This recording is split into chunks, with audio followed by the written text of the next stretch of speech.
तो इस friendly match में बार्सिलोना 15-16 गोल निकल कर दी है, 15 गोल शायद। तो अगर हम ये देखें तो बार्सिलोना क्लियरली एक साइन दे रही है कि वो रेडी है लीग में फेस करने के लिए। तो राशफोर्ड और जुआन गार्सिया जो नया साइनिंग्स, अगर खास करके वो कैसे इम्पैक्ट करेंगे मैं बात करूँ तो देखो, राशफोर्ड का जो मतलब अटैकिंग पेस है, सबसे पहले तो एक वो लेफ्ट फुटेड विंगर है जो बार्सिलोना काफी समय से मिस कर रही थी। तो वो हांसिलविक के चलते हुए राशफोर्ड आ गया एक लॉन्ग लोन मैनचेस्टर यूनाइटेड से। हम बे बात करूँ तो उसका जो पेस है और डिफेंसिव ट्रैक बैक है, तो कहीं ना कहीं भाई बार्सिलोना को बहुत हेल्प करेगी जब बॉल पोजीशन लूज करेगी और जो अटैकिंग फेस करेंगी ओपोनेंट के अगेंस्ट। तो राशफोर्ड कहीं ना कहीं भाई ट्रैक बैक करके हेल्प करेंगे जो पीएसजी में कोरक्स के लिए करती है। तो बार्सिलोना कुछ वैसा प्रोफाइल का ही प्लेयर ढूंढ रहे थे जो जो कहीं ना कहीं राशफोर्ड के अंदर है वो चीज, कोरक्स के लिए की जो स्टाइल है। तो बार्सिलोना को बहुत हेल्प करेंगे और उसके चलते राशफोर्ड का जो लेफ्ट विंग पर जो पेस रहेगा तो पेड्री का और भी फॉरवर्ड पासिस में हेल्प करेगा राशफोर्ड, और बाल्दे को भी हेल्प करेगा। तो कहीं ना कहीं भाई राशफोर्ड एक परफेक्ट चॉइस है लेफ्ट विंग पर अटैकिंग लाइन में, जो ओपोनेंट को थोड़ा डिस्ट्रैक्ट करेगा। और उसके चलते राफिनिया, लेवेंडोस्की और लामिन यमाल वो उनका कॉम्बिनेशन दिखा पाएगा। हमने फ्रेंडली 3 मैचेस में वो छोटा सा स्पार्क देखी है, और आने वाले समय में हांसी फ्लिक और राशफोर्ड और भी ज्यादा इम्प्रूव करेंगे और भी काम करेंगे वो चीज पर। तो overall it is a good thing एक लोन प्लेयर के लिए। और अगर राशफोर्ड अच्छा कर लेता है तो नेक्स्ट सीजन 30-35 मिलियन तक है शायद, एक बाई क्लॉज है। तो बार्सिलोना इजीली उसको परचेस कर लेंगे अगर राशफोर्ड एक अच्छा रिजल्ट निकल कर देती है और हांसी को देती है। तो ये बहुत ही अच्छी बात, जैसा मतलब हंसी फ्लिक का जो स्टाइल है, इंटेंसिटी, वो कहीं ना कहीं भाई राशफोर्ड रिजल्ट निकल कर देगी। जो लास्ट सीजन हमने देखा था बहुत ही मतलब एक हाई इंटेंसिटी से बार्सा प्लेयर खेल रही थी, उसके चलते इंजुरी भी हुई है कुछ कुछ प्लेयर्स को। तो राशफोर्ड उस चीज को थोड़ा अपने हाथ भी उठा लेंगे, क्योंकि क्योंकि लास्ट सीजन देखो, पेड्री, फेर्मिन लोपेज, गाफी को हमने अटैकिंग लाइन में खेलते हुए देखा था मिडफील्ड में। तो राशफोर्ड आने से वो रिस्पॉन्सिबिलिटी थोड़ा कम हो जाएगी फेर्मिन लोपेज और पेड्री, तो वो मिडफील्ड में हांसी फ्लिक यूज कर पाएगी। तो उसके चलते हुए भाई एक बैलेंस हमें नजर आ रही है देखते हुए। तो अगर मैं जुवन गार्सिया की बात करूं तो एक यंग गोलकीपर है, तो बार्सिलोना का एक लॉन्ग टर्म प्रोजेक्ट में बार्सिलोना का विजन है तो हेल्प करेगा। उसका जो एक्सजी है 38 मैचेस में 3.8 सेव्स एंड 8.6 गोल प्रिवेंट की है, 146 सेव्स ओवरऑल। तो बहुत ही अच्छी स्टेटस है डिस्पाइट एस्पानियोल रेलीगेट हो रहा था।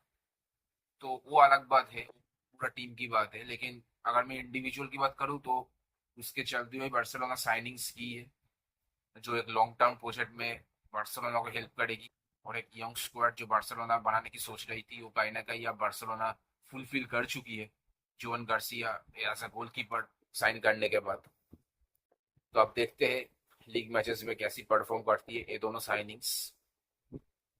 थोड़ा ट्रांसफर न्यूज की बात कर लेते हैं तो देखो, फिरमिन लोपेज कासाडो जो मैनचेस्टर यूनाइटेड थोड़ा इंटरेस्ट शो कर रहा था, तो कहीं ना कहीं हांसिल पिक ने पूरा क्लियर कर दिया है ये दोनों सेल पर नहीं है।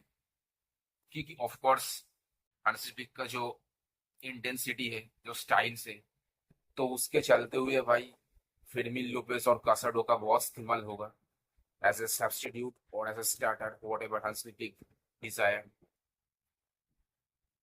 और यहाँ पर चेल्सी की बात करूँ तो चेल्सी ग्रानाचो और जावी सिमोंस को दोनों को साइन करना चाहती है। अब ये पता नहीं चेल्सी कैसे मैनेज करेगा, क्योंकि देखो दोनों ही स्टार्टर है और यंग है, तो कहीं ना कहीं भाई दोनों को लिए स्पेस बनानी पड़ेगी।